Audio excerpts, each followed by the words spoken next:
Isomo ryacu rya mbere muri aya masomo y'imfashanyigisho ni isomo rya mbere, isomo ryitwa umuntu.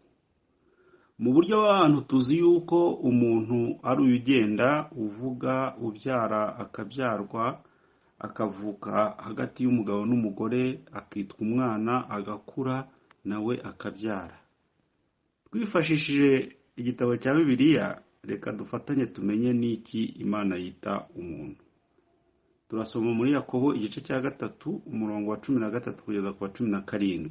Haranditse ngo, ninde muri mwe w'umunyabwenge kandi w'umuhanga niyerekanisha ingeso nziza imirimo ye, afite ubugwaneza n'ubwenge. Ariko niba muhorana amakimbirane akaze mu mitima yanyu, mugahorana intonganya, ntimukabyiratane ngo mubeshyere ukuri. Bene ubwo bwenge si bwo bumanuka buvuye mu ijuru, ahubwo n'ubw'isi, n'ubw'inyamaswa, abantu, ndetse n'ubw'abadayimoni. Kuko aho amakimbirane n'intonganya biri, ariho no kuvurungana kuri no gukora ibibi byose. Ariko ubwenge buva mu ijuru, irya mbere buraboneye, kandi ni ubw'amahoro, n'ubw'ineza, bwemera kugirwa inama, bwuzuye imbabazi n'imbuto nziza, butarobanura ku butoni, kandi butagira uburyarya. Aho ni muri Yakobo aho twasomaga. Ikintu gituma umuntu yitwa umuntu ni ubwenge, kandi ubwenge bugaragazwa n'ibyo umuntu akora. Igikorwa umuntu akoze cyangwa icyo umuntu avuze nicyo gituma yitwa umuntu cyangwa inyamaswa, ku buryo hariho n'inyamaswa muntu. Reka twongere dusome mu Byahishuwe mu gice cya 13 ku murongo wa 8, haragira hati, aha niho ubwenge buri, ufite ubwenge abare umubare w'iyo nyamaswa, kuko ari umubare w'umuntu, kandi umubare we ni 666.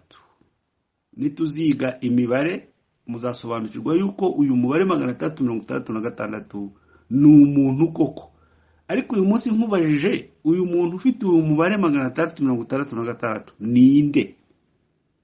Nshuti munteze amatwi, muzansubize icyo kibazo mbere yuko nigisha imibare y'Imana, tuzabanze tumenye ubumenyi namwe mugifiteho. Iyo dusomye mu Bakorinto ba kabiri igice cya 4 ku murongo wa 16, haragira hati, nicyo gituma tudacogora, kandi nubwo umuntu wacu w'inyuma asaza, umuntu wacu w'imbere ahora ahinduka mushya uko bukeye. Ni ukuvuga ngo umuntu umwe turebesha amaso agizwe n'abantu babiri, umuntu w'inyuma ari we muntu w'umubiri, n'umuntu w'imbere ari we muntu w'umwuka. Uyu muntu w'umubiri niwe wabyawe n'umugore, nk'uko tubisoma muri Yobu igice cya 14 ku murongo wa 1. Naho umuntu w'umwuka niwe muntu w'Imana, kuko Imana ni umwuka, nk'uko tubisoma mu Itangiriro igice cya 5 umurongo wa 1 n'uwa 2. Uyu muntu w'umwuka ni umugabo n'umugore. Uyu niwe muntu mu maso y'Imana. Igitabo cya Bibiliya kivuga ku muntu umwe.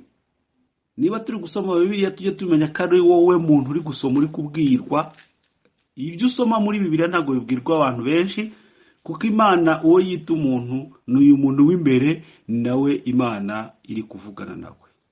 Ibivugwa muri Bibiliya byose bivuga cyangwa bibwira umuntu w'umwuka. Mu gusoza rero, tumenye ibi, ari nawo mwanzuro w'isomo ryacu. Nujya gusoma muri Bibiliya, ajya byitaho, abigenzure, yumve igisomwe muri Bibiliya cyangwa icyo asomye, ajya amenya yuko bari kubwira uyu muntu w'imbere. Mu buryo bw'umwuka cyangwa imvugo y'Imana, umuntu ni umuntu w'umwuka. Uyu niwe Adamu. Umugabo ni ubwenge, umugore ni ibitekerezo mu buryo bw'umwuka. Uyu niwe ugomba kugira ishusho n'isura y'Imana binyuze kuri Yesu Kristo. Iyo dusomye mu Bakolosayi igice cya mbere umurongo wa 13 kugera ku wa 15, haranditse ngo,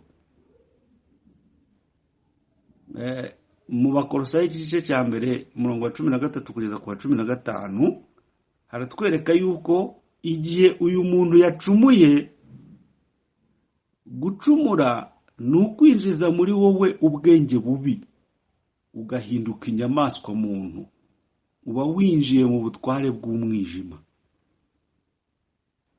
Naho Itangiriro igice cya mbere umurongo wa 27 aravuga ngo Imana irema umuntu ngo agire ishusho yayo, afite ishusho y'Imana niko yamuremye, umugabo n'umugore niko yabaremye. Ni ukuvuga ngo umugabo n'umugore, kandi twabonye ko umugabo ni ubwenge, umugore ni ibitekerezo. Ni ukuvuga ngo muri uyu muntu umwe turebesha amaso harimo abantu babiri, umugabo n'umugore. Uwo mugabo n'umugore nibo bitwa umuntu. Muri make uwakubaza ati umuntu ninde, umuntu niki, uzamusubiza uti umuntu ni umugabo n'umugore, umugabo akaba ubwenge, umugore akaba ibitekerezo. No mu rugo bisanzwe mu muryango wacu, niba mwifuza kugira ngo mwubake urugo rukomere, nuko uzemera umugabo akaba ubwenge, akazana ubwenge, nawe ukamuha ibitekerezo. Ariko igihe cyose umugabo azanye ubwenge, ibitekerezo bikaza bipinga cyangwa birwanya ubwenge, ujye umenya ko urwo rugo rwubatse ku manegeka, rwubatse ku mucanga, ntaho ruzagera. Niyo mpamvu musanga hari amadivorce ahora atandukanye mu nkiko no mu buyobozi butandukanye, ugasanga umugore cyangwa se umugabo arimo kuvuga ngo umugabo wanjye ni mubi, umugore ati umugabo wanjye ni mubi. Harya umubarinde, umubi abarinde. Igihe rero tugiye kureba, umubi ni wa wundi muri we winjijemo ikibi, ni wa wundi muri we ufitemo ikibi, ni wa wundi ubwenge n'ibitekerezo bigaragaza ubunyamaswa. Uzasanga rero abo bantu bose batandukana, bose nta mwiza urimo.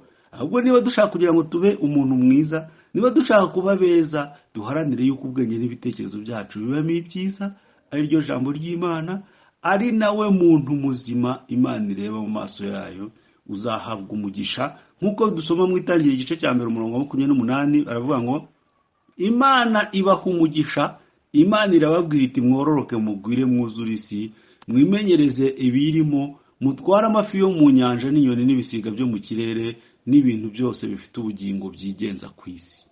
Iyo uyu muntu w'Imana, ubwenge n'ibitekerezo, iyo biri gukora neza, iyo biyobowe n'ijambo, uwo muntu abategeka ibintu byose, ari ibigaragara n'ibitagaragara. Nicyo rero nifuriza buri muntu wese, yuko yagira ubwenge bw'Imana, akaba umuntu mu maso y'Imana, tukareka kuba inyamaswa muntu. Ngaho nawe itegereze, reba iburyo, reba ibumoso, reba imbere n'inyuma, usanze ari inyamaswa zingahe mu bana kandi witaga abantu.